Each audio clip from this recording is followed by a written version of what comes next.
Hello, welcome to the Voice of Todd. I'm Tom, and today I thought we'd take a look at the Assassin's Creed Valhalla deep dive trailer. The trailer dropped a couple of days ago. I have watched it, thought it'd be interesting just to run through it, so I can try and take more in on a second viewing. I am very excited about this game. I think it's going to be quite vast. Looks like there's going to be a lot to do. And it looks like they've implemented more of the sort of open world RPG elements into this, carrying on the trend of Odyssey, which was a very good game in my opinion. The world was beautiful. The Mediterranean world felt real. I loved the greens and the colours, the oceans and the sailing. The sailing has been... Since Black Flag, the sailing has probably been the best, or one of the best elements in an Assassin's Creed game. So this looks like it's taking that another level, and it's giving you more, maybe inshore kind of fighting and things in Valhalla with the Viking idea. But I love Vikings and Viking culture. I'm fascinated by it. I think this is looking like it's going to be a very good Assassin's Creed game. We'll have to see. It depends on the story. But I'm very excited. So let's jump in and take a look at the new trailer.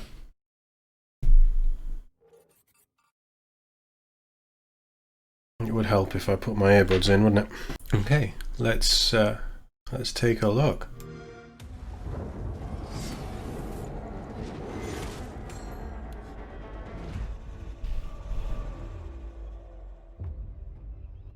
That's stunning. Is a time of conquest. That looks like a painting. The age of Vikings. The water effects look good.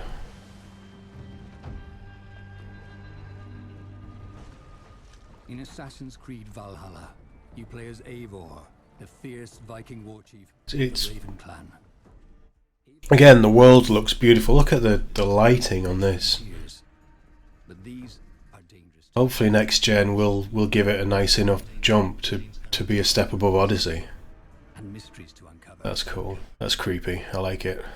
Your saga begins with a Maybe we'll get more interplay with the sort of British tribes who were against the kings of the realm as well. heart of your adventure, and is the intersecting point. Settlement's such a cool idea. I love a game where you have a group of companions, be it on a ship like Mass Effect or Red Dead 2 with a camp, In your journey through and they sort of interact with you in different ways through the game. the clan's key intel gatherer, and plan your first moves. Eivor, Sigurd, I give you England and its 4 kingdoms. Is this going to be as big as Odyssey?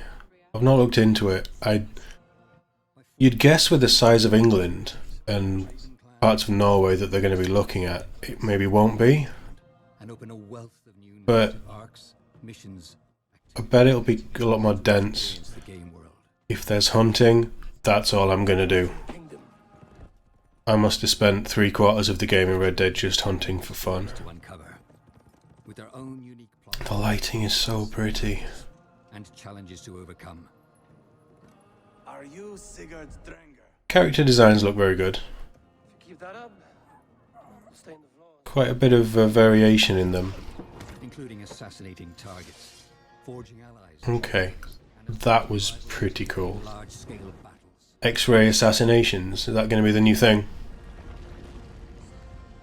These story arcs explore the themes of honor, glory, leadership, and We're getting a lot of central to Eivor, cutscenes. and your pivotal choices Looks like not a huge amount of gameplay. across the kingdoms. 3 men, 3 puzzles. Still looks good though. Who will serve us best in a time of true need?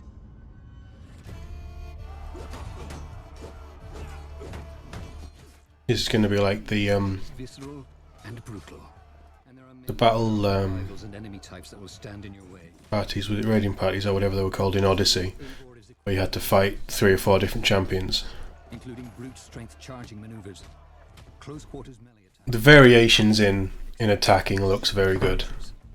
while range Seems like they've more played into. poison powder trap That's cool. You get a dog. and interrupt your foes from a distance, It looks like they've sort of thought about how weapons interact more which allows and the brutality of the Viking culture. your style of play.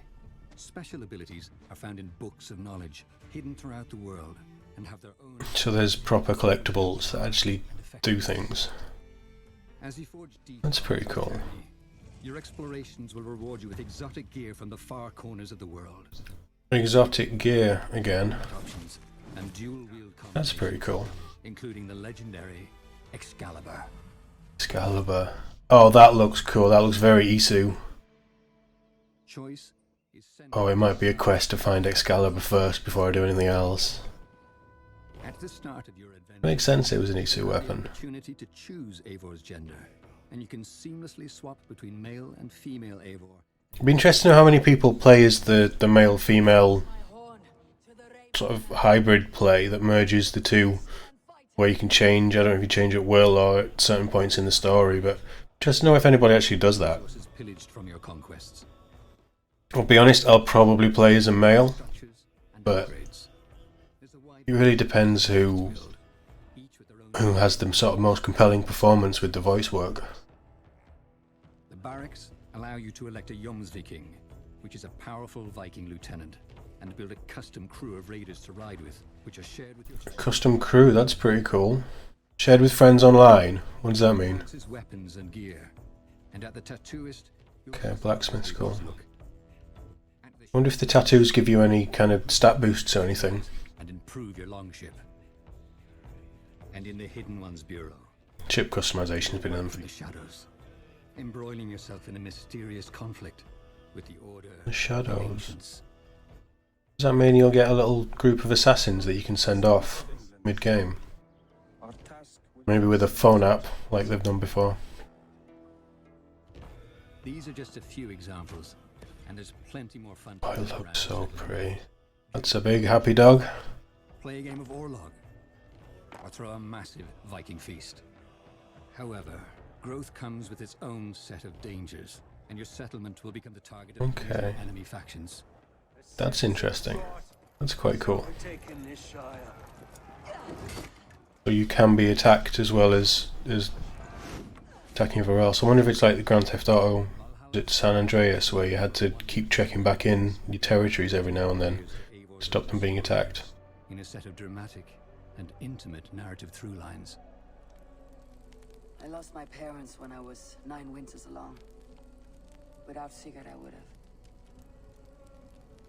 There's always one unbreakable bond. Yes. Player choice is woven Interesting. through every facet of the game experience, and as you continue to explore, you learn Maybe you'll have companions with you for most of it, instead of just venturing off on your own. Drink. If you seek true understanding. Let's see.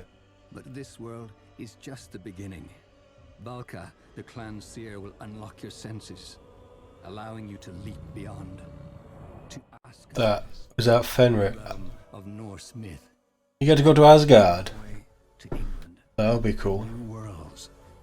Assassin's You go to America. allows you to experience your own elemental. Interesting. The thrill of discovery, It'll be a really big game. victory, and the light of kinship.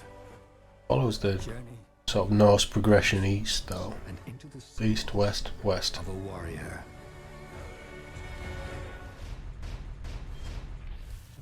It's looking pretty good, I have to say. It is looking very good. This could sell quite well.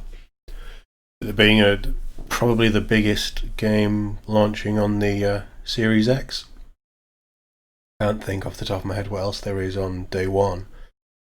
Not that's new, there'll be a lot on Game Pass, but this could be the big launch title for the X and the S. That this is maybe different enough of a game, definitely different enough visually to hold its own. And Assassin's Creed sells well. They wouldn't have made so many of them if they didn't. But I think this is looking excellent. Quite looking forward to getting into it day one. And I think this could be something that I'll look to do on the channel. And certainly do more with, because I think there's going to be a lot to get into with it, and there's going to be a lot of things that you find along the way. I think the Viking aesthetic is everything I never knew I wanted in an Assassin's Creed game. I would never have thought that you could do Vikings and Assassins together. It seems like they're giving it a good go. There is big ways that they can improve on the formula that they put forward with Odyssey, and I'd like to think that this is a good step up. It looks fantastic. I'm not going to lie. That's where I'm going to end this one. Hopefully you enjoyed it, and I will see you for the next one.